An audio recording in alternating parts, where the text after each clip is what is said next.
At this point in time, we're going to talk more about the behavioral principles behind cattle and why we're really pushing the low-stress livestock handling side of this. And to me, there's really a difference between what I'd call effective stockmanship and low-stress livestock handling. And most people throw them all together in one scenario, but there are some slight differences between them. To practice really good low-stress livestock handling, you have to be a good stockman. But you can be a good stockman and still not implement some of the low-stress handling techniques. So there's the difference between them. But I think you do have to kind of know some of the little subtle differences in there, and we'll address those as we go through some of this. And I'm not going to give you the full sales pitch on why you ought to do things different, but to me there's 3 or 4 areas that we really need to pay attention to. And this ties in directly with the beef quality assurance program. It's an integral part of BQA is the livestock care and handling. But the welfare aspect of it is more and more important as we go through. You know, years ago there wasn't anybody said anything about the way we handle livestock. And now there's people everywhere watching what we do and having input on what they think we should be doing with the way we handle livestock. And a lot of things we do can be misinterpreted as being abusive if we're not real careful. So we have to be careful on that. A lot of us like to have all of our working facilities right by a road, and everybody that comes by can see what you're doing, whether it's good or bad. And so just the awareness of the fact that people are looking. And it's amazing how many people are getting called in and reported to the sheriff's department, and even in Texas, where somebody sees something they interpret as bad. And so that's something that's increasing more and more, even in rural America, and so we have to be cautious about that.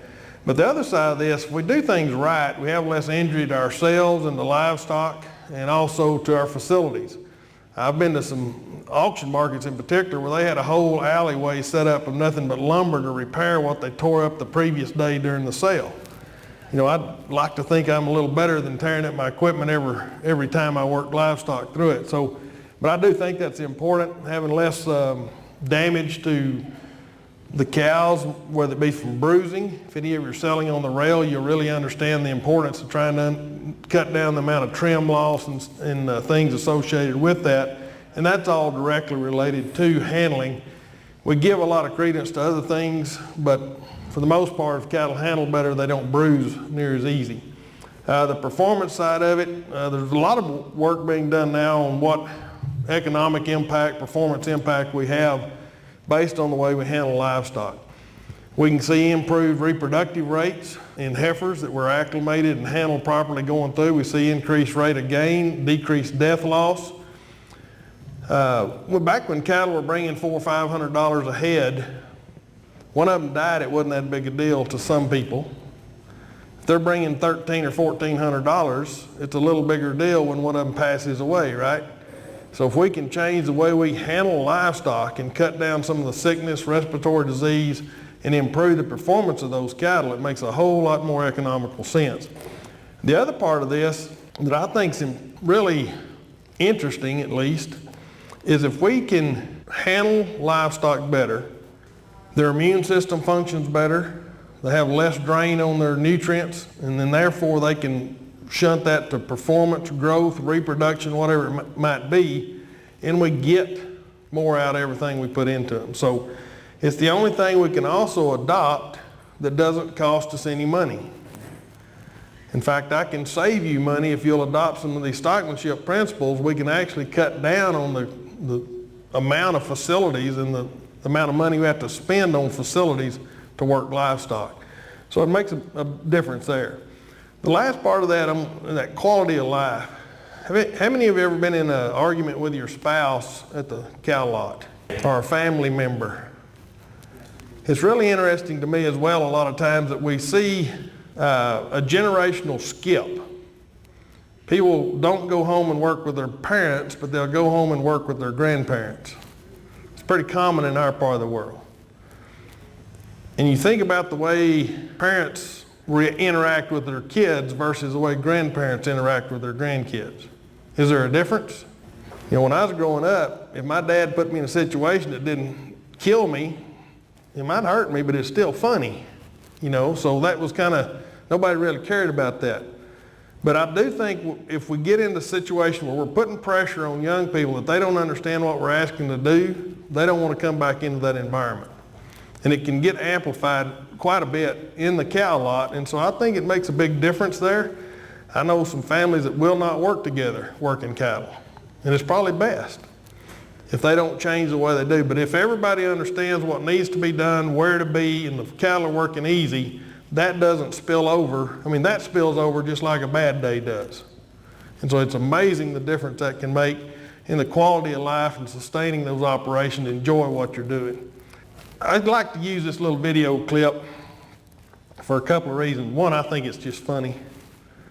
This guy's pretty handy. Down here, if you didn't believe him, you could probably go ask him. He'd tell you how talented he is. But he reminds me of a lot of people that are working livestock. When we're in the pens, we're really busy. We're not really paying attention to what's going on, but we are there and we are really handy. This might be an old cow standing around trying to figure out what you're doing. Just kind of make that something. Boy, that guy's good, isn't he? Amazingly good. But what we see a lot of times, if you're that handy, you're not always doing the things you need to, like paying attention. And that's just how quick things can go bad, isn't it? You know, everything looked really great until that moment when it wasn't. And that's when people get hurt. That's when things get really out of control. We'll back it up one more time. One I like to watch it twice. Now then, let's be this guy. It doesn't matter what your cows are doing. They can be going as crazy as they want to. What is this guy doing now? He's looking for a position, isn't he? He's staying calm. All he's doing is looking for a place to be. And that's kind of the way we want to be when we are with and around livestock. Now see, if he were to try to do anything right now, he might have got kicked upside the head. But by waiting and positioning himself correctly, he's at the right spot at the right time and can put all the pressure he wants to on that individual. And that's the thing we need to understand on handling livestock. In good stockmanship and low stress handling has nothing to do with low pressure. It has to do with a lot of pressure at the right time for the right duration. And there's a big difference in that between just putting pressure on them all the time and timing that right. That boy that just walked off timed it right, didn't he? Short work, very little activity. And I also see a lot of times, one of the best lines I've ever heard is never mistake motion for accomplishment. And we see people, and everybody wants to be earning their keep, so they're putting a lot of pressure, they're doing a lot of things when they're around livestock, but they're not doing the right things at the right time. And so make sure that when you're busy, you're doing the right things too. We're trying to reduce the stress on the livestock. Most of us don't ever even think about that, but that stress is what drains their system, allows them to get sick more often, and also prevents them from growing as fast. The biggest drain on the energy of an animal or any person is your immune system. How many of you feel real perky when you're sick? You just feel lifeless almost if it's really bad, but your immune system draws that much energy from your system and from your body, and therefore it shunts it away from any performance. So we're trying to get these old cows to think it's their idea to go do something. That's the basic underlying part of stockmanship. We can force them to do it. There's not anybody in this room that can't go out there and make their cows go through their system. But what I'd also hope that some of you will be open-minded enough to think about a way to position ourselves and do things a little different to get those cows to flow through on their own. 3 ways we communicate with cattle. That's going to be through sight, which is their preferred method, through sound, which they don't particularly care for when it's coming out of a human's mouth, and through touch. About the only time we want to use touch is when we have them in a confined area where we might put a little more pressure on them by laying a hand on them or running a hand down their back to get them to move forward. Now, if they want to see us, and that's the main thing that they're worried about, is being able to communicate with us through eyesight. Think about where we normally get when we're working cows. Where do we normally position ourselves? People go behind them. We go behind them. Which end are the eyes on? On the opposite end. Opposite end. So they're wanting to see us and we go behind them. And we wonder why cattle turn all the time and try to come back on us. The more pressure you put on them from behind, the more likely they're going to turn around to look at you.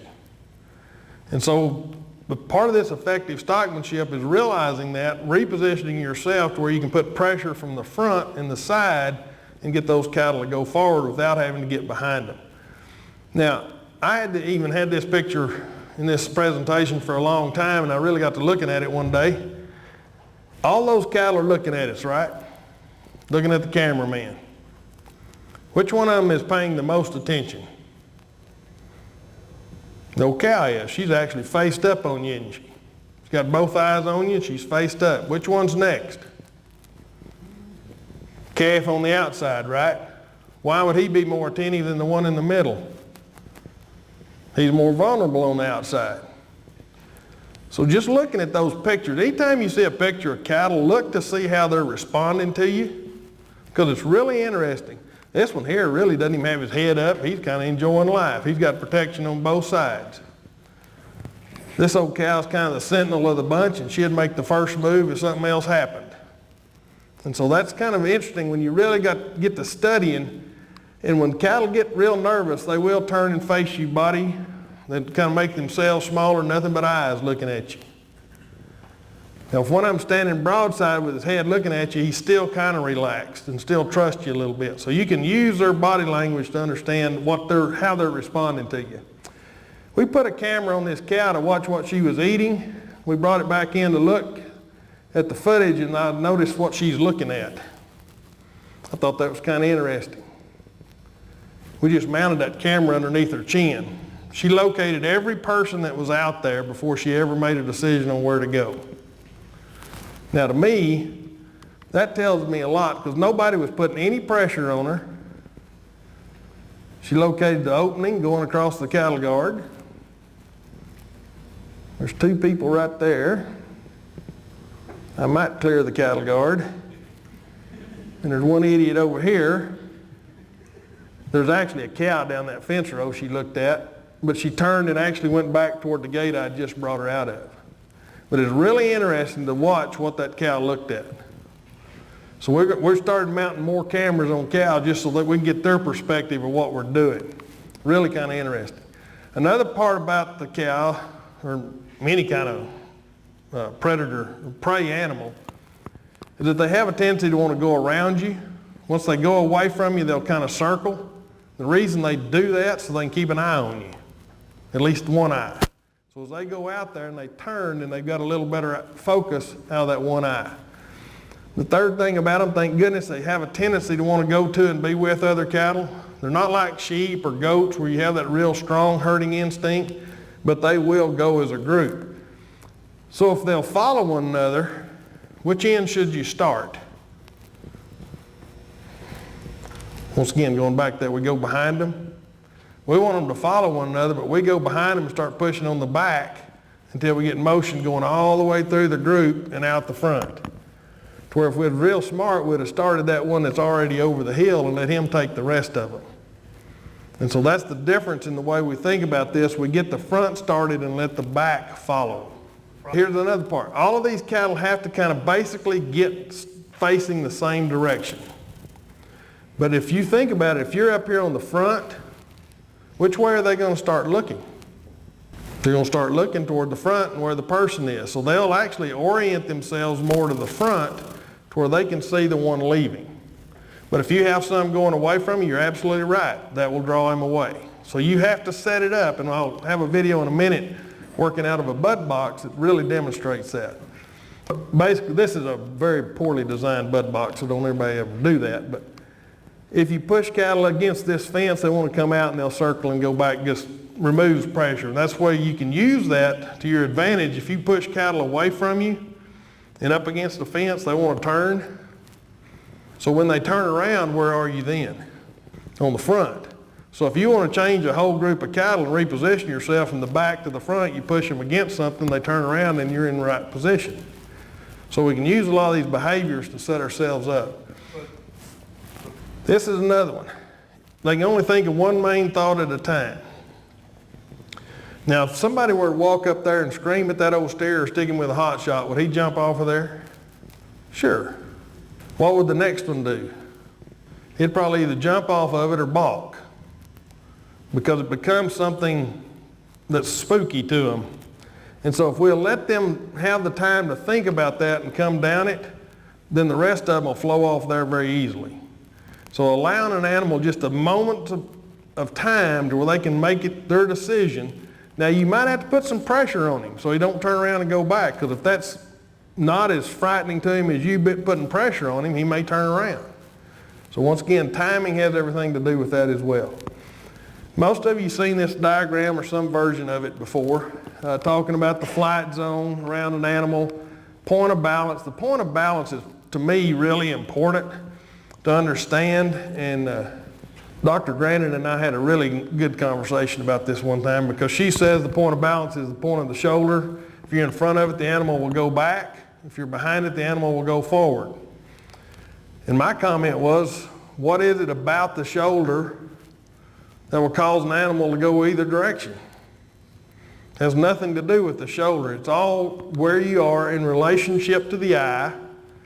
It has a lot to do with how much draw you've got out in front of them, or how much pressure behind them, and also how comfortable these cattle are coming by you.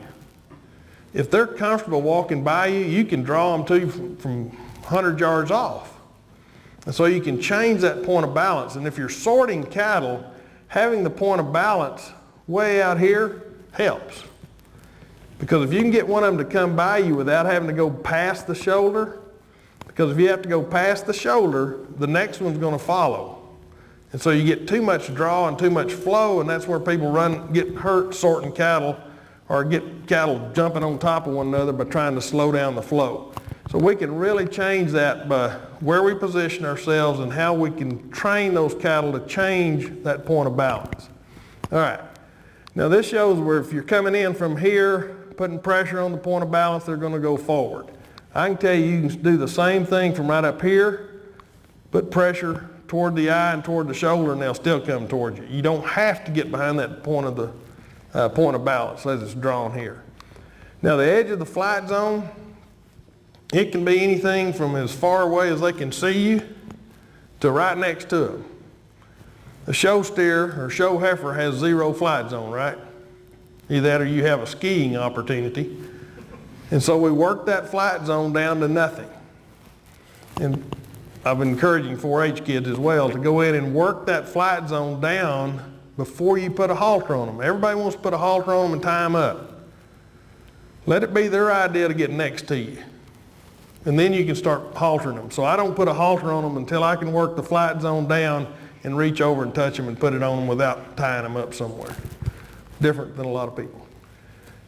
The flight zone we don't want to use. We don't want to initiate a flight response. If an animal flees, there are two things they're going to do if you initiate that fight or flight. Let's run over you, run away from you, or kick you, or run, something. So we don't want to elicit the flight response. We want to make it a pressure zone where we put pressure on them and they move in a measured response. Everybody knows that, but a lot of times we don't talk about it. This is all in slow motion. I got several of these little clips. I did it in slow motion just to prove a point. As you walk toward this old bull, he finally feels enough pressure, he walk away. He walks just far enough to take the pressure off. That's a very measured response. Now how could I change that? Can I change that pressure zone? The speed at which I go at him, the size at which I go with him, if I have some other distractions with me or flags or whips, I can really change that pressure zone.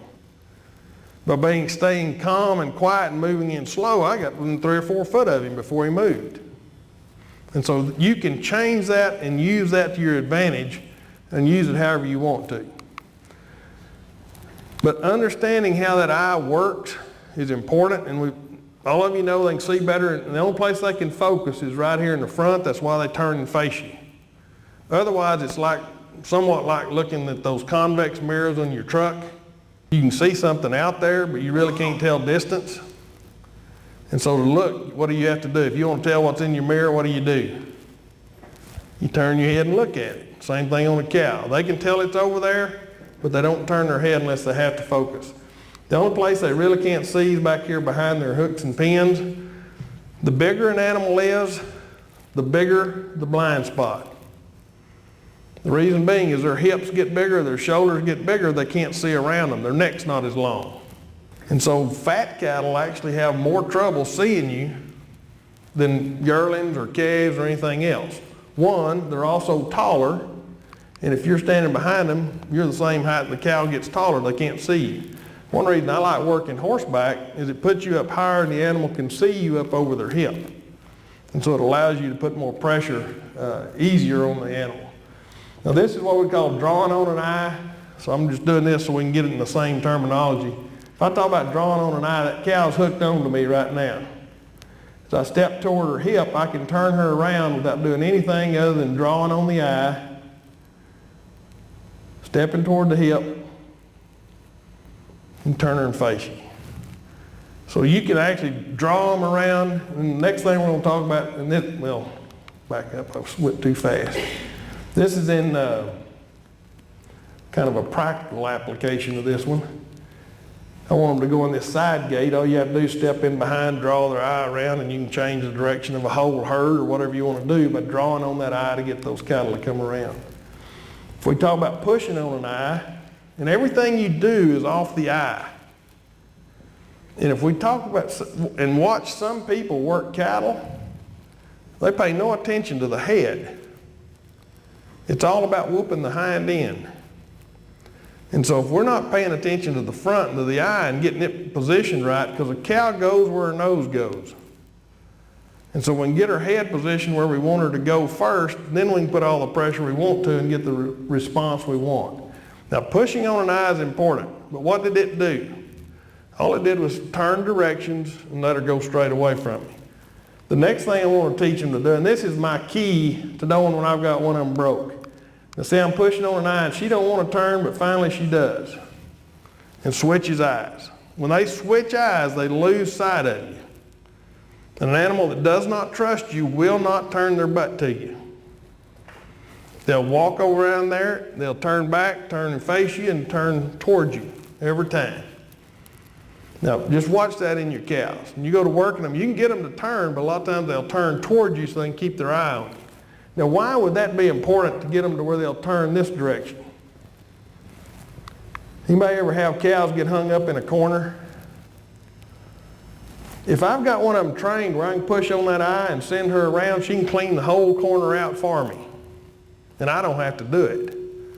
And so if we can teach cows to do that, they will not stick their head in the corner and stand there. Because you can put pressure on them. So that's one of the reasons we really try to get to do that. All right. 10 simple things we talk about. You can argue whether these are the right 10 or not, and I've used this thing for a long time. The only way to work cattle quickly, slowly. And some people misinterpret that. That doesn't mean the cows go slow. That means the people go slow. If you're very methodical, just like that fight scene we saw, that boy made very little movements, moved very slowly, but he was in the right spot at the right time. So don't misinterpret that. We're not talking about easing through there and taking all day long to work 10 head of cows or something. We're talking about our movement being very controlled, precise, and in time with the cattle. If you want to watch something funny, film yourself and your crew working cows. We are all doing a lot more than we think we are. Even those of us that think we're being very measured in our response, you'd be amazed how big your motions are. And anytime you do that, you're influencing something further away than that one right in front of you too. And so we have to be careful about that as we're working. Work from the front to draw cattle to you. We've talked about that in the point of balance already. This third one, apply pressure when they have a place to go. If you're behind cattle and you're putting pressure on them, particularly in an alleyway or in a lead up going to a chute, and they don't have any place to go, one, it's dangerous because they're wanting to come back on you, right? The other thing is if I was standing at that door and every time you walk by that door I hit you with a sorting stick,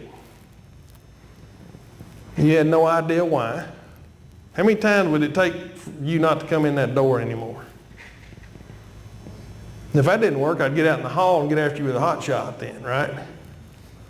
And so we just keep building pressure and pressure on these cattle. If that don't work, I'll get somebody to go help me, and 2 or 3 of us will get after you out in the hallway. And we're going to get you in here eventually. And then somebody's hit you when you get in the door. That's the way we work cows a lot of times. Think about what we're doing, and we're really teaching cattle not to go through our system. And so make sure that when you're putting pressure on one of them, the one up in the front's not causing the problem. And that's normally what we see. The balk has occurred in the front. We're in the back trying to make this one force that one through the hole. That's why I go to the front, let them come by you, put pressure on the front, get your flow started, and the rest of them will go. Even loading trailers, it works that way. More from the side. Alleyways work fine. If you let the cattle come by, you can put a lot of pressure on them from the side. This is another one on sorting. If cattle, the natural tendency is for them to curve and go around you. But what we really want them to do most of the time is to go straight. So we have to get them comfortable when they walk away from us to go on straight, or we're going to have the herd curving all the time. And we have to reposition ourselves. So this is another thing I like to work on, where I can get the cattle, put a little bit of pressure on them, and then I don't have to change my position a lot to get them to just go straight away from me. We already talked about that one. I'm not going to spend any more time on that one. Back up to this one. This one's more important than maybe one little line in there, but working in triangles. If I want to go put pressure on an animal, I'm going to walk straight toward him, put pressure on it. When that animal moves, I'm going to go away in a straight line, reposition myself, and go back to him in a straight line. You have to put that pressure on to find where you have to be. So many people are afraid to be wrong, that they're afraid to put pressure. Put pressure. If it don't work, reposition, do it again. So don't be afraid to be wrong when you're trying to put pressure on one of them and see what's going to happen. But if you go in slow, you can kind of tell what's going to happen. Or if you go in fast, it may just blow up and not be what you'd expect that response to be. So I've got some more slides in a minute. We'll talk about the triangle. Going with the flow of cattle, and this is important. If you go with the flow of cattle, it's going to slow them down. And we see this all the time when people are moving a group of cattle. Everybody wants to get around them and keep them in a group. And you're going along the same speed as your cattle, and your cattle get harder and harder to drive. The reason being, what you're doing in their mind is telling them to stop. What you're wanting them to do is to go. And so that's where this triangle deal comes into play. Again, you need to be at the front where you can come down their side and get them to move forward, and you go away at an angle, back to the front, down their side. One of the biggest problems, and I agree with Dr. Grandin on this one our biggest problems is we're just a little bit lazy. We don't want to walk near as much as we really should to work cattle correctly. And so we wind up cutting some of this necessary movement out. But this really accelerates their movement, and we use it quite a bit in moving herds and also in moving cattle up the crowd alley to a chute. You want to start at the front and go down their side. How many of you would go to the back of an animal and push them forward? That's what most of us do. One of them's balked, we go behind them and push on them. What you should do is go in front of them and walk down their side really fast, and that'll send them forward quicker. We'll talk about that in a minute. We have to get cattle ready to work. That's part of that acclimation process, and getting cattle where they're used to you asking them a certain way. And if you can get those cattle where they work as weaned calves or baby calves, they'll work for you the rest of their life. You don't have to retrain them all the time. Just like bad experiences, they remember good experiences as well. I'm going to speed through that a little bit, but we try to move the front more than worrying about the whole group. Concentrate moving that lead. If they are in a group, they always are a little calmer. Everybody knows that if you cut one of them off, they're going to get a little more stress. So always try to move stuff in a group if at all possible.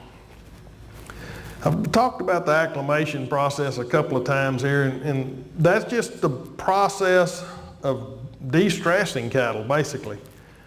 Get them accustomed to being handled. If I'm going to keep a set of heifers, I'm going to run them through my chute 2 or 3 times before I do anything to them. Just open the head gate, teach them to go through that working facility. They've actually shown somewhere between a 3 and a 5% increase in conception rate in heifers that have been acclimated. By the time you get heifers in a synchronization program through the chute the 5th time, are they balking a little bit? What would actually be better is one of those trips through there, you don't do anything. I know you've got something in the program you've got to do, but maybe take an extra trip through there. A lot of people just will not take the time to do it, and if you have large groups of cattle, you may not have the time to do all of them, but do a part of them every time you have. If you have a chance to run them through, and don't do anything to them. If you're putting fly dope or something on them, or pour-on dewormer, that's a great place to go in there and do that, is to let those cattle just come by you in that working facility without stopping them, without catching them, without doing anything else. Like I said, anytime you're working them, the acclimation deal can come into play and getting the cattle where they work a little better. I really like to do it at the weaning time, and if you've got calves that are walking and bawling, how many of them leave them in the pen and they quit walking and bawling? That's what most of us do, right? We can stop that motion and that movement by going out there, and what do? How do you stop them from walking? Go with the flow. If they take off walking, you walk with them until they stop. And it may take a time or two going against the fence and then in a corner to teach them to stop, but there's normally one idiot that'll start bawling and walking every time. So we teach him not to do that, and that's what starts the rest of them. And so we can actually train them not to do that very well at all. How many of you actually go out in the pasture and gather cattle? Does anybody do that anymore? One person over there. Most everybody goes out and honks the horn or shakes the sack, right? And draws cows to you. I like to teach one of them to actually be gathered, particularly because of the pair standpoint. If you call those cows to you, a lot of times they may not bring those calves with them. But if you go to the pasture, you can actually, and this is where an ATV actually works pretty good, you can get out behind the cows, opposite of where you want them to go, and start driving your ATV around, kind of acting a fool. And your cows will get any calves that are bedded down, they'll pick the pair up, get mothered up, and then they'll leave. Once you do that, those calves will stay with those cows. And so that's a really good thing to teach them, because we see a lot of calves get dogied or left behind because the cows will follow the feed wagon off, and they actually won't take their calves with them. So once again, that's something that I like to do on young pairs, just to teach those pairs to go as a unit, and it really does help. This is just talking about acclimation. If I had this little set of calves in the pen, I'd want to get them to move past me, and this just once again teaching them to start and stop, let me turn them either direction, and stop any of that excess walking. And that's a very simple process you can do in a pen. It takes probably 15 to 20 minutes. But you can change the demeanor of a set of cattle completely in 15 to 20 minutes.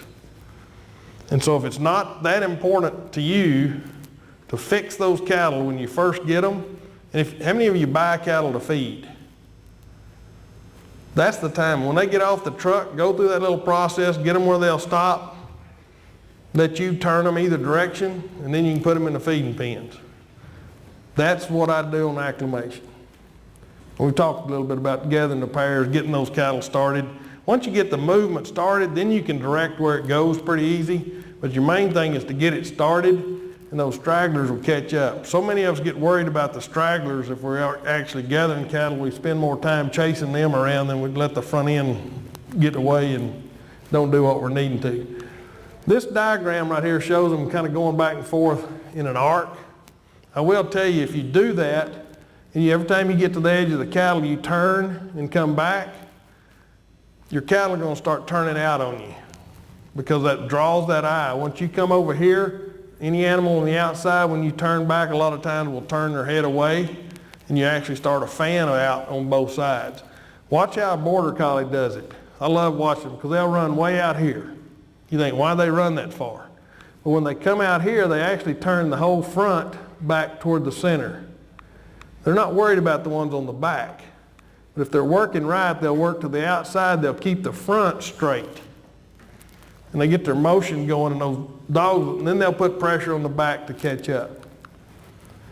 I'm going to show a few pasture videos here, and watching somebody else in the pasture is like watching paint dry, I realize that, but I want to bring up a couple of points. I also learned something in this demo. We were waiting on NCBA's film crew to get there, and when we said we would start early in the morning, that meant 10 o'clock to them, and it was 93 degrees by 10 o'clock. This video was also in 2010, and that's the last time that place looked like that. It's pretty good grass. But the cattle are already shaded up, feeding pretty warm already.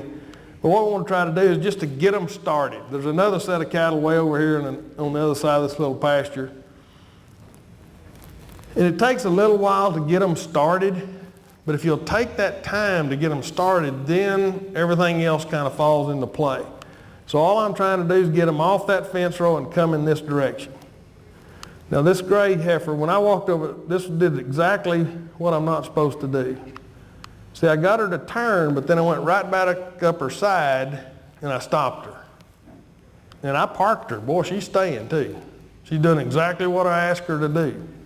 Now eventually she'll catch up, but I did set her in the wrong spot, and it was entirely my fault. See, she's still over here, I think, by herself somewhere. Yep, I did a good job. So when you're wrong, they'll let you know a lot of times. But eventually, when these cattle leave, and that's where I didn't worry about the straggler. I stopped her, but she still pointed the right direction. Had she not been pointed the right direction, I'd probably need to go fix that. But these cattle go to taking off, just walking across that pasture, just kind of like cows going to water. One of them takes off, the rest of them are going to go. And so the whole group, well, I couldn't stand it. I guess I went back and got old Gray. But once they start, you really don't have to keep putting pressure on them. And particularly if the cattle trust you. Now, see, every one of them, if you watch their ear, they're watching me, seeing where I'm going. But I'm going off at an angle, and all I wanted them to do was start across that pasture. I've got some more on the other end I had to go pick up. This is the bunch I started a while ago, still coming. Got a group coming here, and I love watching this video, because I've been telling everybody, don't worry about stragglers, don't worry about stragglers. Well, I left 2 or 3 behind just to prove a point, but I can't stand it. I keep looking back there to see if they're coming, so I'm just as bad as anybody else about believing myself. But once again, going back and forth across the back of them like we talked a while ago. Watch these heifers on the outside. As I come out here, they'll start looking in that one. Well, didn't show it on that one. This just showing the stragglers back here behind, finally coming out of the shade. But as I go back in behind the cattle, these start out every time. So if I don't come back out here in the right position, as I come out far enough, watch this one turns back toward the herd. I don't have to go up there and turn her. But every time I turn back in there, she comes back out of that group. So it's really interesting to watch the dynamics. And this set of cattle that sent across there, they came and stopped right in front of the other group. So what I need to do is put enough pressure on these that I turn everybody back and get them all facing the same direction again so I can get my movement going. If not, we'll just wind up a big old pile right there. And so still put enough pressure, but not excess pressure. Now notice how much further these are getting from the fence though. I still haven't stayed out here far enough to get them to go back to the fence. Now I've got my motion started, everybody's facing the same direction, and this is where I'm talking about coming to the outside. Now watch as I come out here, that heifer breaks right there and heads back toward the group. So by going off at an angle straight away from them, I change my angle on the eye, and I start forming that group back into a tighter group. So being further away from them, I can force them in a group than I can by being up close to them. Did y'all also notice those heifers started running and headed this direction? When they did that, I was out here and they saw me and they turned and went back toward the fence. So once again, by positioning yourself out away from them, you can really control the front. But if I got up here too close, these behind me might break out. There's no way to control them, particularly if you're going by yourself. I'm going to get to this one last little deal here. And we talk about handling cattle and moving cattle through a gate and working in a T to the gate. If there's two of you, that means you work on the outsides. If there's three of you, one of you could be in the middle and one on each side. But these on the outside are actually here to control the front. And you basically act like a border collie back there, running back and forth. Does anybody ever have trouble getting cows to go through a gate in the center of a fence? Some people do, some don't. If they're used to it, it's not that big a deal. But a lot of times if you're going through there, these cattle could turn and come down the fence, or they could have turned off. But most of the time the problem is not the cows not being able to find the gate. We don't position ourselves right to send them through the gate. We're afraid they're going to turn and go one way or another, so we'll come up here to make sure they don't turn. And what we do, we draw their eye away from the gate and we stop their motion.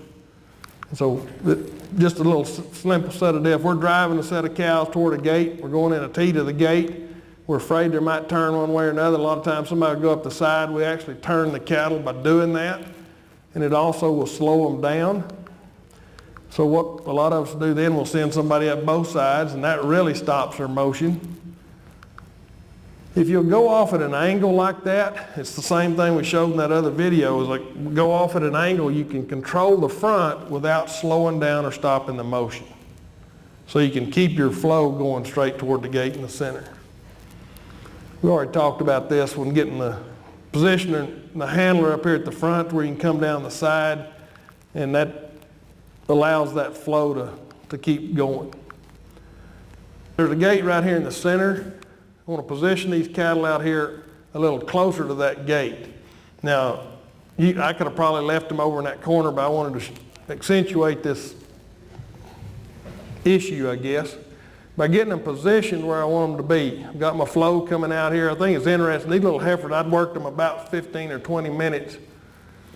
But as I come up their side, it looked like I've got me a team of actors here. They all stopped in one spot. So then I have to turn and put a little bit of pressure on one, and that one starts through the group, and there gets to be so much motion going, I think they may actually turn and go the other way. So all I did was step over here and stop that motion. Now I actually want them facing that gate, and they are looking. Here I actually come in an arc. I probably should have come straighter around those cattle to come out. They're all just looking at me. And I always talk about working from the front. And sometimes we get so hung up on that one being the front, we don't think about which one needs to be the front. And as we get this gate open, there's no way I can get to that one without affecting these other cattle, right? So I'm going to create somebody else to be the front. This one over here is the only one I can get and put pressure on, and I can send her to the front and let her be my lead. So don't get hung up thinking you have to start the one that's actually standing in the front. You can send somebody from the back around, but it's a whole lot easier to put pressure on that one and start my flow. Once they see the gate, that's why I like to position them there, because they see me open the gate, and then your flow can go through it very easily. And a lot of people are so afraid of that, they want to have all the gates open. You ever had cows get through the gate and you didn't want them to because you had a bunch of gates open? But that's one way to get around that. And I'll end this session with this clip right here. This is that same set of cattle picked up right where we left off. There's a gate down here in this corner. And I don't know, in our part of the world, if people show up with a stock trailer on a pickup, a lot of times the cows will actually run off. And so I parked my trailer right next to the gate to prove a point. I'm kind of hard-headed sometimes, but I don't want cows afraid of a trailer and somebody showing up in a horse or ATV or whatever it is. And I have video footage of the same set of cattle, and we did it with an ATV. So it doesn't matter if you're horseback, on foot, ATV, the principles are exactly the same. And all I've got to do, and y'all have to forgive me, my daughter was filming that day and she got infatuated me and my fat horse for a little while here. But he's a pretty nice horse. A lot of grass there to look at, so not too bad. But all I'm doing is, and this is hard work, isn't it? You can tell how hard somebody is on their livestock by how fat your horse is in our part of the world. If you're running and ramming and jamming, your horse is going to be pretty skinny. But these cattle are flowing out this gate. Some of them came to the water trough, but my flow's still going behind them. And notice that flow starts dragging these away from the trough and out the gate too. So rather than worry about these actually causing a problem, I still have really good flow. And if I'm shipping cattle, that's the way I want them coming to the pens. I've started them quiet, they're moving slow, they're steady. There's not anybody wasting any fill as we come out that, and that's all shrink in my pocket. If they don't get excited and defecate, urinate, that's money in my pocket. How much does a cow pie weigh? Anybody ever weighed one? Somewhere between 2 and 5 pounds. What's 5 pounds worth today? So every time that cow defecates, she's taking money out of your pocket if you're loading them on a truck and weighing them. So once again, it depends on what your weigh up is. We weigh a lot on the truck with a shrink, and so I want it, if they defecate, I want it to be on the truck, not in my pens. But all these cattle are still flowing out. Nobody did anything, and I did go back and put pressure on one in the back. Not because I had to, it's because I did, I guess. All right, that's going to end this session. This next part, we'll talk more about working inside the corrals and some things there to make things easy, and also some facility design and modifying.